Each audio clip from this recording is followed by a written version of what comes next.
Bonjour, donc on a évolué un peu, on avait une seule chambre froide pour stocker tout ce qui était les aliments, BOF et viande.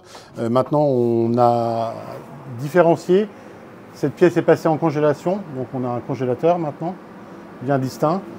Et le reste est dans différentes chambres froides, donc pour la viande, les légumes et tout ce qui est produits laitiers.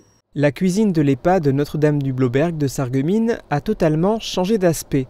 Pour être davantage conforme aux normes, améliorer l'hygiène et l'ergonomie de travail des salariés, l'espace a été entièrement réaménagé et une extension a été réalisée.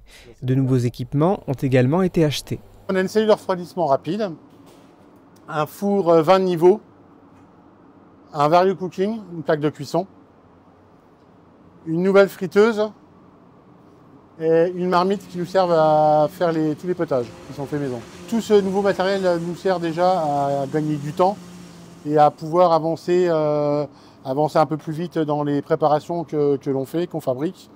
Et aussi, on va s'engager dans des cuissons de nuit qui vont nous permettre aussi de gagner aussi du temps et ça va permettre au personnel de pouvoir se délester pour faire autre chose. Pour utiliser ces nouveaux outils et nourrir les résidents de l'EHPAD, ceux de la résidence autonomie et les enfants de l'ITEP Vincent de Paul, l'Institut thérapeutique, éducatif et pédagogique, la présence d'un nouveau cuisinier ne serait pas de trop.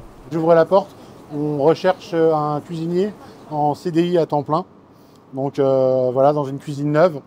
Donc voilà, il suffit de contacter l'établissement et de prendre contact avec nous.